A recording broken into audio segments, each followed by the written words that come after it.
The parable of the prodigal son has been read 3 times this year already. Besides today, it was read on the 4th Sunday of Lent and a Lenten weekday. Why read it a 3rd time? On the other Sunday and weekday, the reading was limited to the parable itself. Today, the parable is read in its full context as the climax of 3 parables: the lost sheep, the lost coin, and the lost son.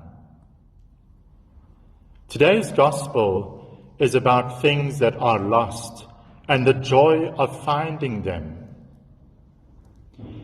We usually refer to this 3rd parable as the parable of the prodigal son, focusing on the irresponsible younger son. But the parable is also known as the parable of the 2 brothers, contrasting the wayward son with his stubborn brother. It is also known as the parable of the forgiving father, which stresses the mercy of the Father toward both of his errant sons. And finally, it is known as the parable of the lost son, focusing on the Father's concern for a son who was lost and his joy in having him back. The climax of the Gospel, the climax of all 3 parables, is the final verse. We must celebrate and rejoice because he was lost and has been found. The message is that when we are lost in matters spiritual, God our Father is distraught over our plight. He searches us out and rejoices when we have found our way back. These parables offer a revolutionary image of God, a God who is distressed when we are lost and who rejoices when we are found. The Old Testament prophets, such as Ezekiel, said that God does not want sinners to die. He wants the sinner to turn from his evil way that he may live. But the concept that God frets and worries over a lost soul, as we fret and worry over lost keys, lost cash, and lost kids, is unique to the teaching of Christ. Children often take foolish risks to the anguish of their parents. It seldom occurs to the young that such irresponsible behavior agonizes their parents. We are the spiritual children of God. We live in an age of flawed and failed relationships.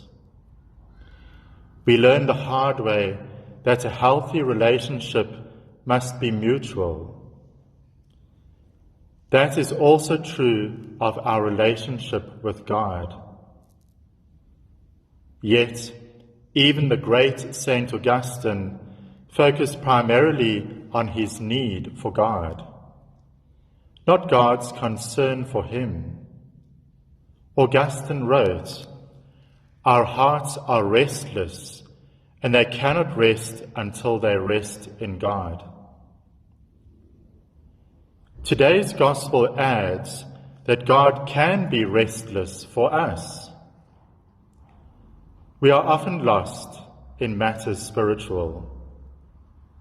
God our Father is distraught over his lost children. He searches for them and rejoices when they have found their way back.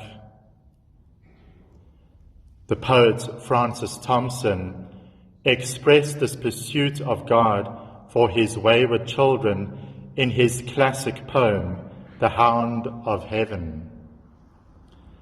I fled him down the highways and the byways. I fled him down the labyrinthine ways. This analogy is not limited to conversion from a life of sin to a life of grace. It is more often about the many minor ways that we distance ourselves from God. Neglect of daily prayers, inattentive worship, selfish indulgence, lack of charity, hurtful words, unforgiving hearts.